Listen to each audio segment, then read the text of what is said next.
Hello दोस्तों, आज मैं एक्सप्लेन करूंगा Barbie and Chelsea the lost birthday movie को। ये मूवी बार्बी सीरीज के 37th पार्ट है जो कि 2021 में अप्रैल को रिलीज हुआ था।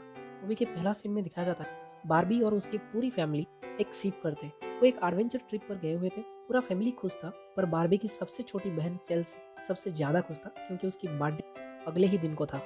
बार्बी की मम्मी पापा उसे सबका ध्यान रखने को कहते हैं क्योंकि वो सबसे बड़ी थी।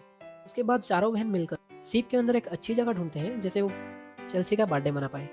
तभी स्टेसी को बास्केटबॉल ग्राउंड की आवाज़ सुनाई देता है। वो ग्राउंड को जाने ही वाले होते हैं, तभी एक्टिविटीज डायरेक्टर आके चेल्सी को रोक देता है। कहता है उसकी हाइट कम है।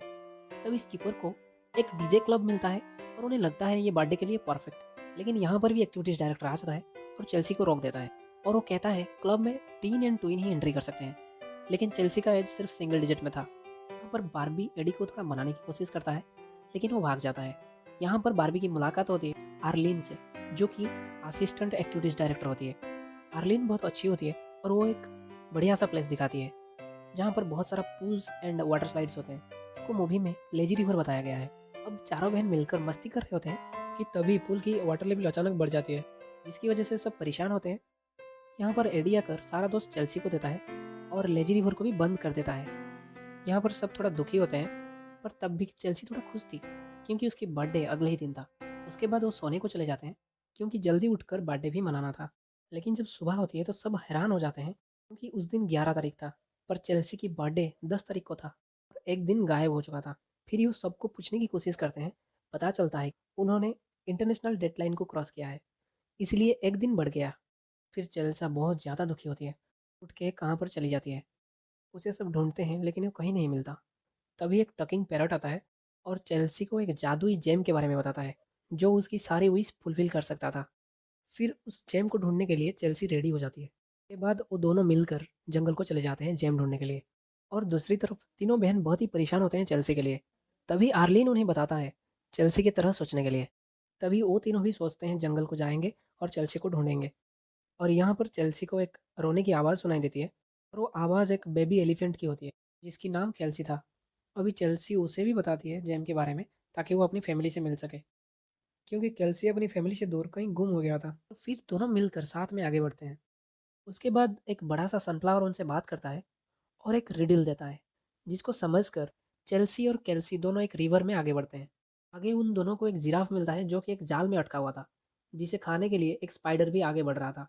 यहाँ पर चेल्सी जल्दी से जाल को तोड़ देती है और जिराफ को बचा लेती है। यहाँ पर भी उन्हें एक रिडल मिलता है जिसमें उन दोनों को टेम्पल ऑफ टिकी के पास जाना होता है। तभी डार्बी यानी जिराफ भी उन्हें मदद करने का वादा करता है क्योंकि उसे टेम्पल ऑफ टिकी के बारे में पता होता है। फिर वो तीनों शॉर्टकट में रेनबो स्लाइड करते हुए आगे बढ़ते हैं। अब वो टेम्पल ऑफ टिकी के पास पहुंच चुके थे। उन्हें फिर से एक नोटिस बोर्ड दिखा जिसमें लिखा था नॉट टू वेक अप टिकी स्टेचू, यानी वहाँ पर एक टिकी स्टेचू होता है जो कि शायद टेम्पल को प्रोटेक्ट करता है। तभी उन्हें एक शरारती बंदर मिलता है जिसका नाम लेसी थी, लेकिन उसकी शरारत से टिकी स्टेचू जाग जाता है। वो उठ के ही बहुत गुस्सा होता है और एक वल्कानो को ब्लो करने की धमकी देता है। यहाँ पर चेल्सी अपना दिमाग लगाकर टिकी को अपने साथ खेलने के लिए कहता है कैनन बॉल, और इस गेम में जो जीतेगा उसकी बात सब मानेंगे। लेकिन जब टिकी खेलने के लिए पर में जंप करता है तो वो पानी के साथ बह जाता है। लेकिन लेसी बहुत दुखी होती है क्योंकि उसके साथ खेलने वाले कोई नहीं। और यहाँ पर चेल्सी उसे भी जेम के बारे में बताती है जिससे वो अपने लिए कुछ विश कर पाएगी। वहीं पर फिर से उन्हें एक रिडल मिलता है जिसमें एक केव के बारे में लिखा होता है। लेकिन जब वो चारों जाकर केव के पास पहुँचते हैं तो पता चलता है कि वो केव एक टाइगर का है जिसका नाम स्नाइपर होता है। लेकिन स्नाइपर उन्हें मना करता है और खाने की धमकी भी देता है। लेकिन चेल्सी उसे उसकी म्यूजिक सेंस के लिए बहुत प्रेज़ करता है और उसके साथ दोस्ती भी कर लेता है। फिर चारों मिलकर नाचते गाते हैं। उसके बाद चेल्सी स्नाइपर को भी जेम के बारे में बताता है। फिर पांचों मिलकर आगे बढ़ते हैं और यहीं पर टिकी आ जाता है। फिर उनकी एंट्रेंस गेट को पत्थर से बंद कर देता है, लेकिन वो पांचों दोस्त केव के दूसरी तरफ से निकल जाते हैं। देन उनके सामने एक रिवर पड़ता है जिसको पार करने के बाद वो जेम के पास पहुंच सकते थे। लेकिन उस रिवर में बहुत सारे एलिगेटर्स होते हैं, इसलिए वो आगे नहीं बढ़ पाते। यहाँ पर फिर से टिकी स्टेचू आ जाता है और वो बहुत गुस्से में आकर वल्कानो को ब्लास्ट कर देता है। लेकिन यहाँ पर भी चेल्सी रिडल सॉल्व कर लेता है और एलिगेटर्स को अपना स्टेपिंग स्टोन बनाकर उन पर चढ़कर आगे निकल जाते हैं। टिकी स्टेचू भी फिर से पानी में गिर जाता है और बह जाता है। इतनी सारी स्ट्रगल के बाद फाइनली वो जेम के पास पहुँचते हैं और बहुत खुश होते हैं। लेकिन वहाँ पर एक नोटिस मिलता है कि उनमें से सिर्फ एक ही अपना विश मांग सकता है। तो चेल्सी पहले केल्सी को कहता है विश करने के लिए, क्योंकि उसको उसकी फैमिली के पास जाना था। लेकिन इसी बीच उसकी मम्मी पापा भी आ जाते हैं, इसलिए वो कोई विश नहीं करती। फिर उसके मम्मी पापा एक पार्टी के लिए कहते हैं, तो केल्सी अपने दोस्तों को इनवाइट करती है, जिसमें म्यूजिक के लिए स्नाइपर रेडी हो जाती है और उसकी भी विश पूरी हो जाती है। उस पार्टी में लेसी को खेलने के लिए बहुत सारे दोस्त भी मिलने वाले थे, इसलिए वो भी कोई विश नहीं करती। फिर चेल्सी डार्बी को कहती है, आप मेरी बड़ी बहन हो तो आप विश करो। लेकिन फिर डार्बी कहती है उसे कोई विश नहीं करनी, क्योंकि उसे हेल्प करना अच्छा लगता है। फिर डार्बी चेल्सी को कहती है तुम विश करो। फिर चेल्सी अपनी विश मांगती है और अगले ही सीन में दिखाया जाता है चेल्सी की 3 बहनें उसे ढूंढ लेती है। मतलब अब तक जो भी हो रहा था चेल्सी अपनी ड्रीम में देख रहा था, लेकिन वो बहुत खुश थी और पूरी फैमिली मिलकर मज़े करते हैं।